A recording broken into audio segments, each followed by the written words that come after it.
Aujourd'hui, avec l'accord de Mira El Jundir, je vais te lire le premier chapitre de la 3e partie du tome 1 de Caleb.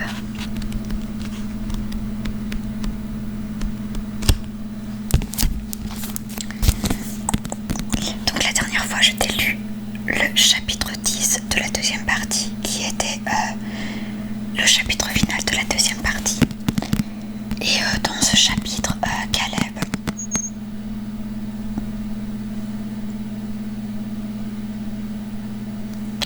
j'ai cru entendre un bruit. Et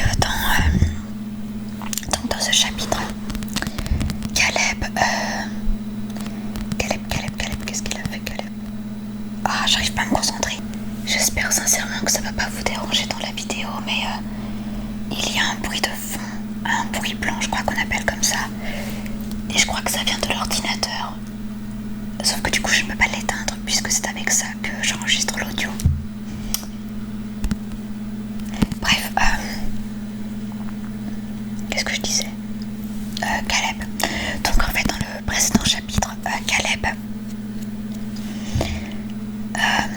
il a cru que Vulcan, donc la personne avec qui il parle sur un site, je crois que c'est un forum de TV, il croit que c'est son voisin et son ami du coup, puisqu'ils sont amis. Et donc à la fin du chapitre, il a été chez lui parce qu'il croit que Vulcan a été kidnappé. Donc à la fin du chapitre, il s'est précipité vers l'appartement de son voisin.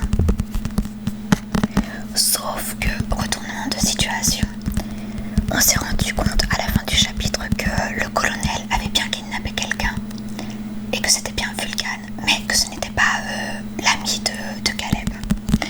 J'espère que c'est compréhensible ce que je raconte. Parce que j'ai un peu l'impression que je raconte n'importe quoi. Donc j'espère que les résumés que je vous sers en début de vidéo, vous comprenez. Parce que moi je me comprends, mais j'ai l'impression que parfois c'est pas facile de me suivre. Bon allez, c'est parti. Je vais te lire ce nouveau chapitre. Il fait une chaleur à crever ici, c'est incroyable. C'est parti. 3e partie.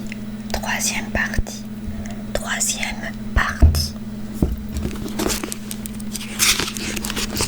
Chapitre 1. Chapitre 1. Chapitre 1. Chapitre 1. Chapitre 1. Chapitre 1. Ça la rassure de rationaliser tout ça, de ne penser qu'aux chiffres. Une façon de mettre à distance ce qui se passe dans la pièce blanche. Le colonel lui a interdit de se boucher les oreilles pendant les sessions. Et même s'il ne peut pas la voir derrière la glace sans teint, elle le craint trop pour lui désobéir, l'admire trop pour le décevoir.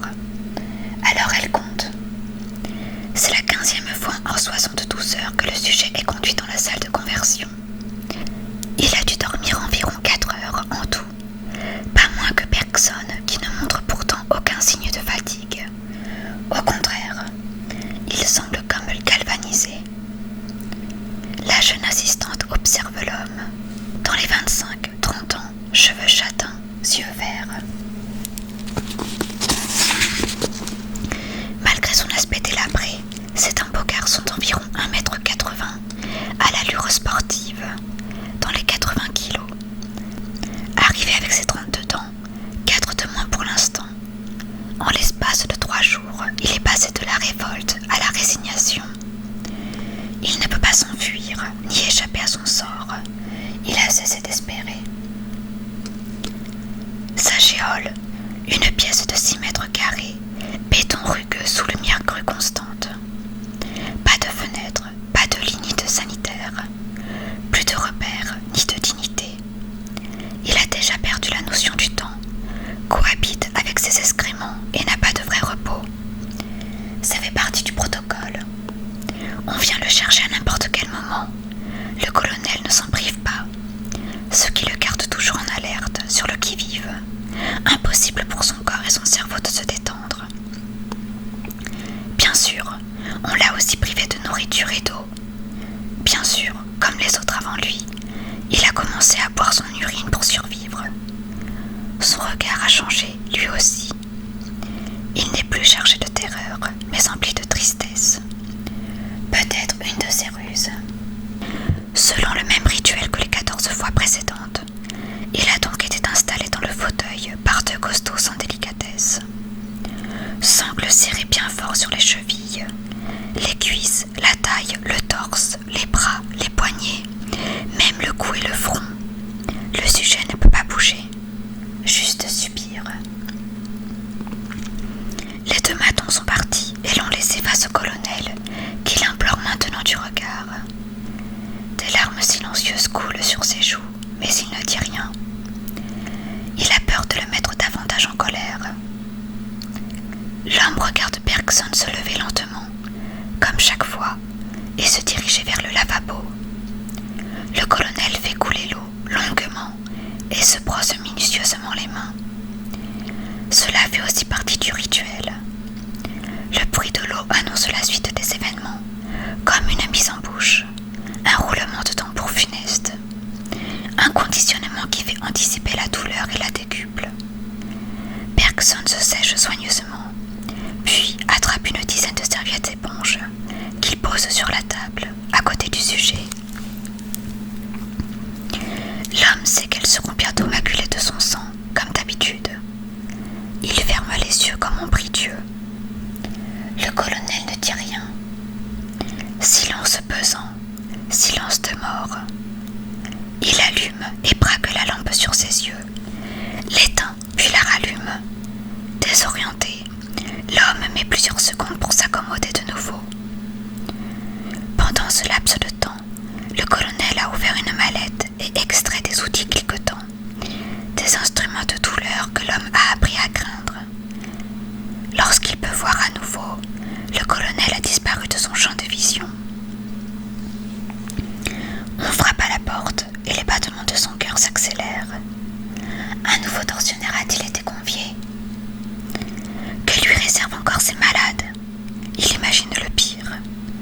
Son corps se met à trembler malgré lui, violemment, à le faire claquer des dents. Sa respiration devient anarchique.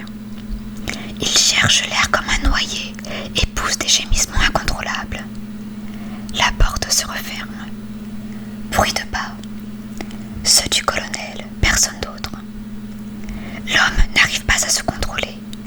Ne pas énerver le colonel, ne pas l'énerver. Bergson s'approche du sujet et le toise d'un air méprisant, sans rien dire. Il tient quelque chose dans les mains, un plateau. L'homme ne voit pas ce qu'il contient, mais se met à sangloter. Il n'en peut plus d'être torturé, qu'il le tue tout de suite, qu'on en finisse. Il ne voit pas d'autre issue possible. Allons, allons, lâche le colonel avec un rictus exagéré. L'homme cesse instantanément de pleurer. C'est la première fois que son bourreau lui adresse la parole. Depuis 3 jours, pas un mot, pas une question. Juste l'annonce du test dans le micro. Le colonel ne veut rien d'autre que le briser, jouer un peu avec lui avant de le tuer. L'homme a bien essayé de comprendre, de chercher à le satisfaire pour que Bergson arrête de lui faire mal, pour négocier.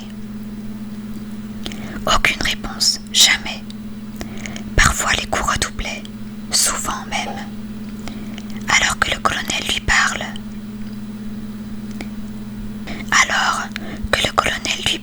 Ne lui dit rien de bon. Peut-être va-t-il l'achever maintenant. Doudou, continue le colonel. Bergson fait rouler un tabouret à côté du fauteuil, pose le plateau sur ses genoux et lui tend une cuillère fumante. Une odeur de poulet et de purée vient chatouiller les narines de l'homme incrédule.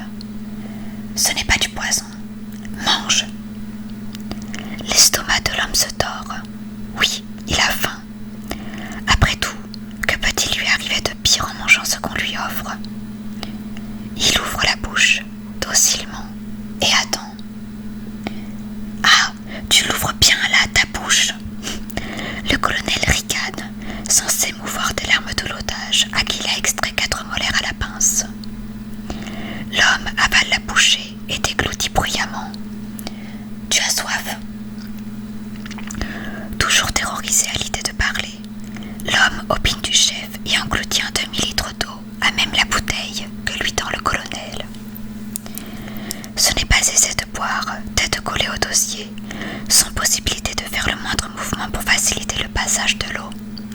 Tss, tss, tu bois comme un cochon. Le colonel lui enfourne une nouvelle cuillère dans la bouche, et une autre, jusqu'à ce qu'il n'y ait plus rien dans l'assiette. L'homme commence à se sentir nauséeux. C'est trop de nourriture après un jeûne de 3 jours. Il n'ose cependant pas refuser la compote de pommes que le colonel lui tend. Et puis, qui sait combien de temps il devra à nouveau jeûner? Il avale donc tout. Roth ravale le reflux acide qui vient de monter jusque dans sa gorge. Le colonel repose le plateau sur la table et le considère maintenant d'un air bienveillant. Qu'est-ce qu'on dit? Merci. Douleur fulgurante dans l'estomac qui l'aurait plié en deux s'il n'avait été retenu par les sangles. Le colonel vient de lui décocher un coup de poing si fort que l'homme a peur qu'il ne le transperce. Son corps vomit instantanément le repas qu'il a ingurgité. L'homme n'a pas le temps de déplorer la perte de calories qui aurait pu le requinquer, ni de se sentir un peu plus humilié de s'être souillé ainsi. Le colonel lui pose à nouveau la question. Qu'est-ce qu'on dit? Coup de poing dans la mâchoire. La douleur se propage des gencives, dont on a extrait les dents à vif, jusqu'au sommet du crâne, en irradiant tout le visage. Je ne sais pas, sanglote-t-il, désespéré. Tout ce que vous voudrez, je dirai tout ce que vous voudrez, mais je vous en supplie, ne me faites plus de mal, pitié. Ce que tu as à dire ne m'intéresse pas. Le colonel se dirige vers la table métallique et s'empare d'un outil que l'homme a appris à redouter. Non, pas les dents, je vous en prie.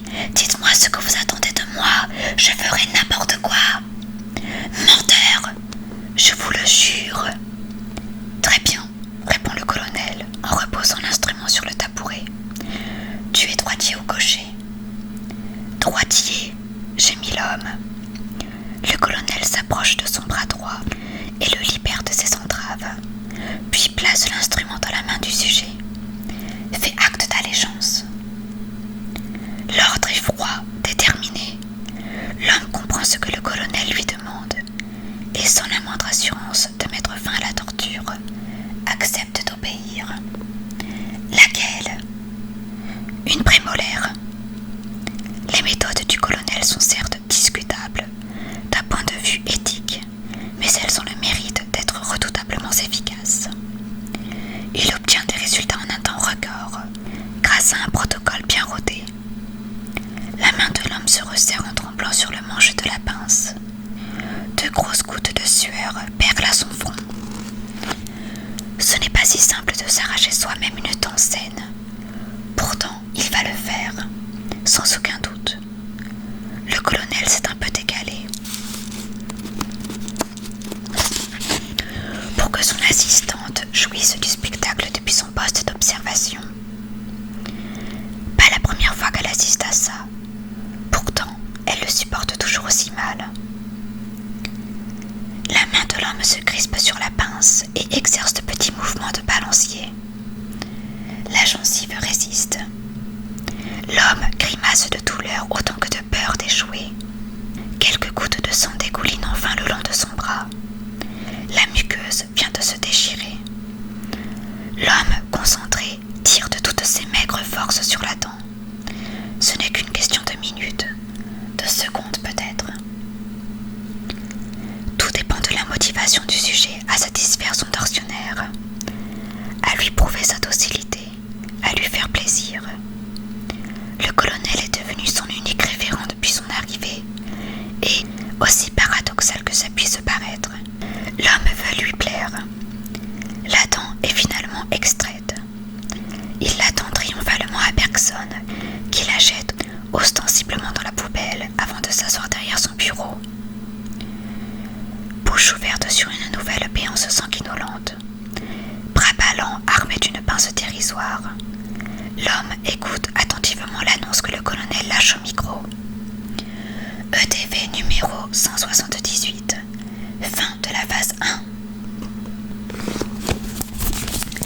Et c'est la fin de ce chapitre, donc un chapitre assez court mais assez intense quand même. J'espère que pour les âmes sensibles, ce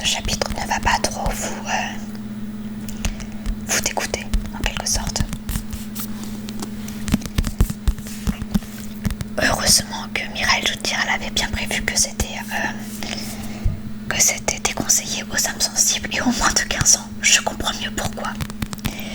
Parce que j'ai lu ce roman il y a 3-4 ans environ et j'avais un peu oublié ce qui se passait dedans.